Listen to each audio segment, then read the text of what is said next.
WhatsApp e agora gentilmente nos atendendo o ministro da Cidadania, o Onyx Lorenzoni, justamente para falar sobre o auxílio emergencial. Tudo bem, ministro? Bem-vindo mais uma vez aqui ao Jornal da Manhã. Como vai?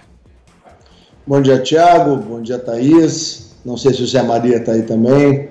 Ou está na escuta, mandar um grande abraço aí a todos vocês. Está na escuta sim e vai inclusive fazer pergunta para o senhor. Agora, em relação aos nossos ouvintes, espectadores, muito se fala sobre mais essas duas parcelas. O governo continua estudando, existe a possibilidade de uma ampliação ainda mais até o fim do ano, porque ainda há muita incerteza, né, ministro? De que forma é possível trabalhar com mais parcelas e também garantir os recursos para essas parcelas que o governo está anunciando? Bom, Thiago, eu acho que a gente precisa voltar um pouquinho no tempo para poder entender, né, o que está acontecendo.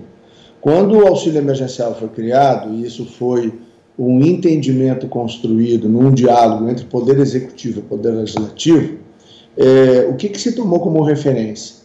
Todas, sem exceção, as epidemias que graçaram no século XX, elas duraram entre 12 a 14 semanas, desde o aparecimento do vírus, a sua difusão, até chegar ao pico, né, que é o grande temor, né, de todos os gestores da área da saúde, e depois o decréscimo até que ela entre num estado, vamos dizer assim, de adaptação daquela comunidade, daquela sociedade em relação àquela doença.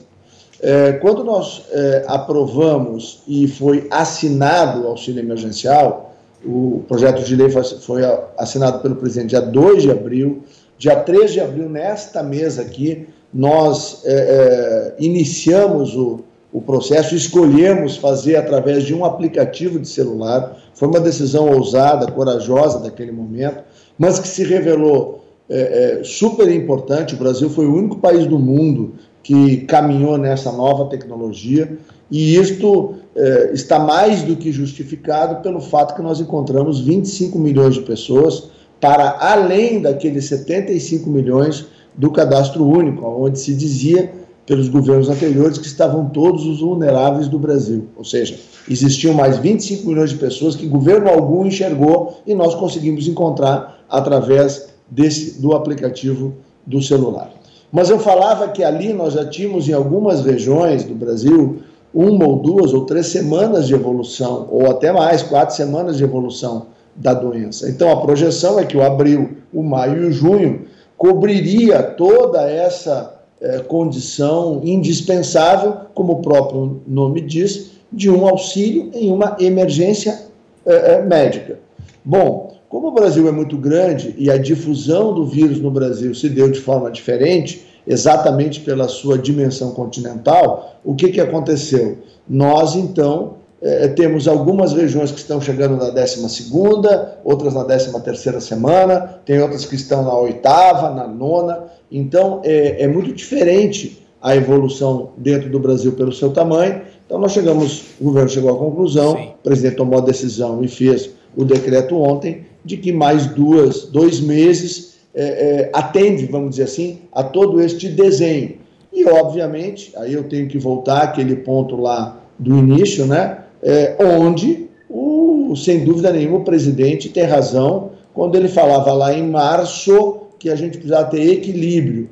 O presidente sempre deu todas as condições para que a saúde, o Sistema Único de Saúde, assim como também deu todas as condições para que o Sistema Único da Assistência Social, que nós coordenamos, o SUAS, tivessem todas as condições para poder atender e fazer o enfrentamento à doença. Mas, por outro lado, ele sempre alertou de que nós precisávamos manter a atividade econômica com responsabilidade, com equilíbrio, que eu reconheço que é difícil, mas nós vivemos aí na primeira fase da pandemia no Brasil, mais de 4 mil cidades brasileiras que ficaram fechadas 30 ou 40 dias, sem ter nenhum caso de Covid, ou pior ainda, o caso de Covid mais próximo dessa cidade estava a 600 quilômetros, 1.000 quilômetros de distância. Portanto, o equilíbrio sempre é o melhor caminho para todos, né?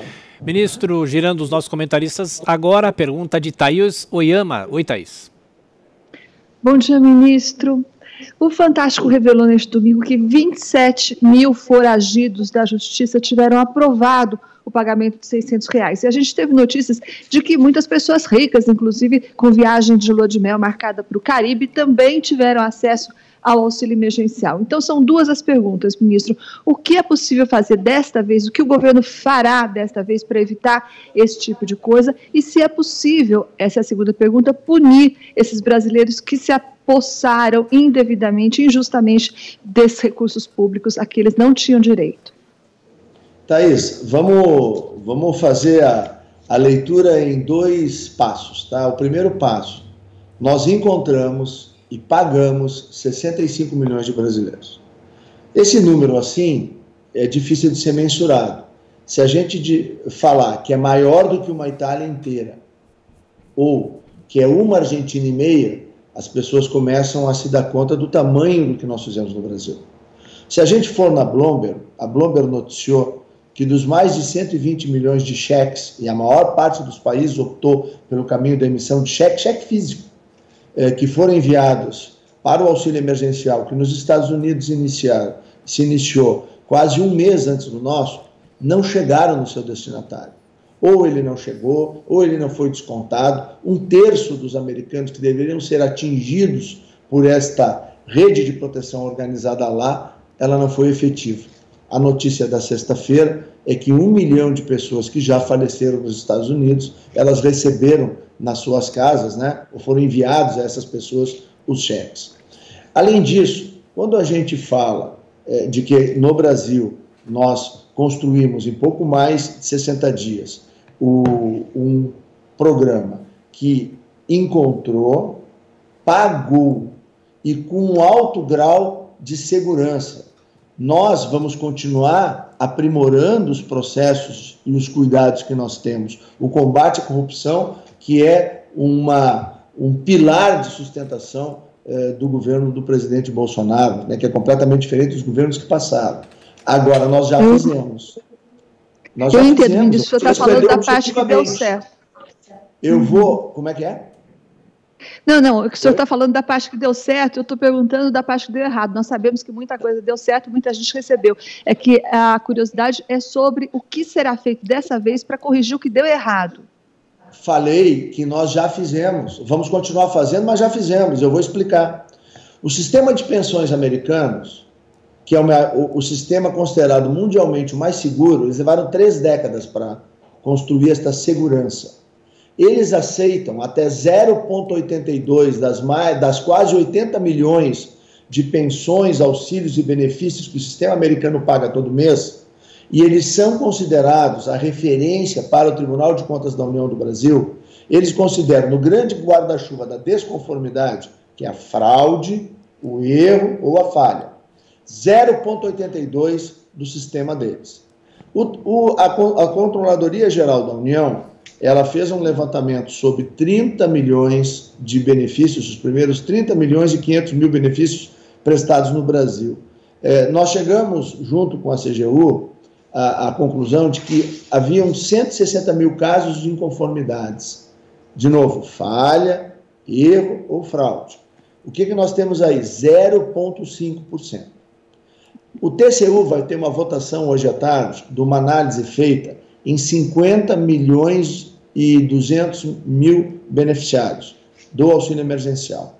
O primeiro lote do TCU eram 3 milhões de desconformidades. No segundo lote de análise, 600 mil. E nós já identificamos que destes 600 mil, 200 mil são bem, ou seja, no mês de abril, não existia o benefício emergencial que era e é aquele organizado e coordenado pelo Ministério da Economia que cuida das pessoas que têm contrato de trabalho. Esses 200 mil são pessoas que receberam o auxílio emergencial e estão caracterizados ou estão categorizados no benefício emergencial. Eles já foram bloqueados. Então, sim, baixa para 400 mil.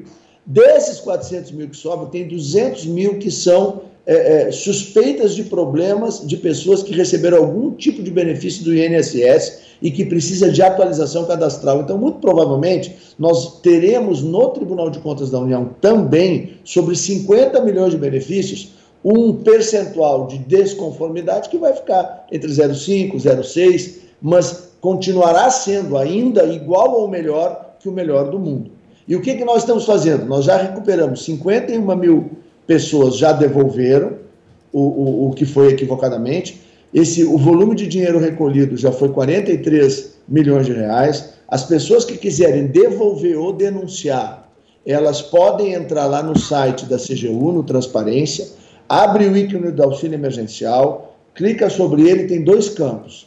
Devolução, para evitar o processo judicial e criminal e civil que nós vamos aplicar àqueles que levaram indevidamente, depois que nós fizermos as esteiras de acompanhamento, e a pessoa pode também denunciar, porque lá nesse site, no site Cidadania, num programa de transparência ativa, se tu botar a cidade Capuíba aí, né, ou Moema, ou qualquer cidade, né, Campinas, aí de São Paulo, a pessoa vai abrir, vai saber exatamente quem recebeu em Campinas. Se tiver gente que ela desconfia que não deveria ter recebido, basta denunciar que a gente vai atrás. Ministro, rapidamente para a gente fechar, pergunta de Brasília, José Maria Trindade. Zé Maria. Salve, ministro. Olha, foi Zé, bom? Salve. Foi um cadastro emergencial, tinha que ser assim, rápido, né? Eu não acredito que quase 60 milhões de brasileiros precisam deste auxílio. O meu cálculo aí no Data Zé Maria é de que 20 milhões de brasileiros estão ali ou porque enganaram, ou porque foram pegos por acaso. Eu acho que 20 milhões. Para se ter uma ideia desse cadastro aí, 30 milhões de brasileiros não tinham sequer conta em banco, quer dizer, esse cadastro acabou ressuscitando e colocando no mercado aí bancário perto de 30 milhões de brasileiros. Quer dizer, é um grande feito. Mas a minha pergunta vai para o depois. Criou-se aqui no Brasil, e a gente vê esse debate no Congresso Nacional entre deputados e senadores, a necessidade de um programa de renda mínima no país. Eu conversava com o senhor pessoalmente, lá atrás o senhor ainda era ministro da Casa Civil, o senhor dizia, Zé Maria, na semana que vem nós vamos lançar esse novo projeto renda mínima. O que aconteceu, ministro, que o projeto não foi lançado e deve ser lançado em 15 dias?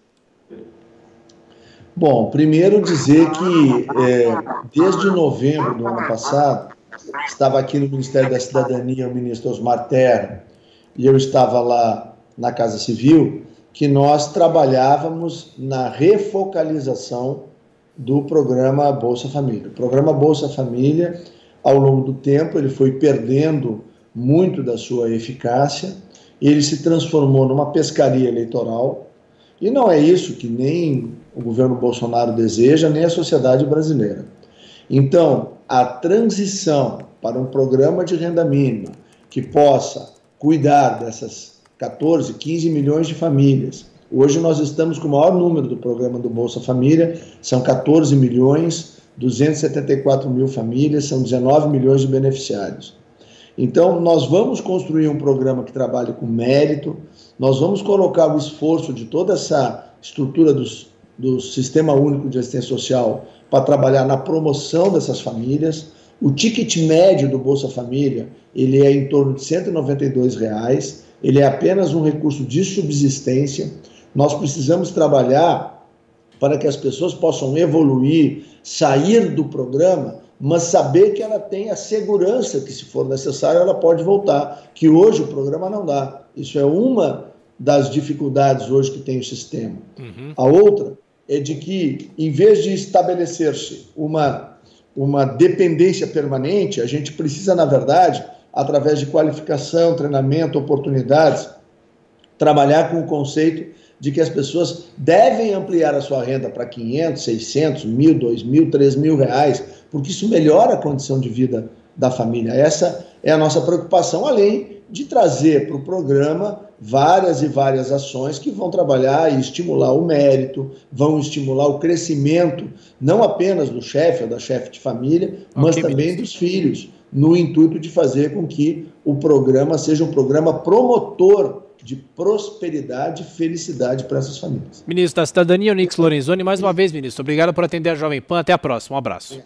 Até a próxima. Um bom dia para vocês.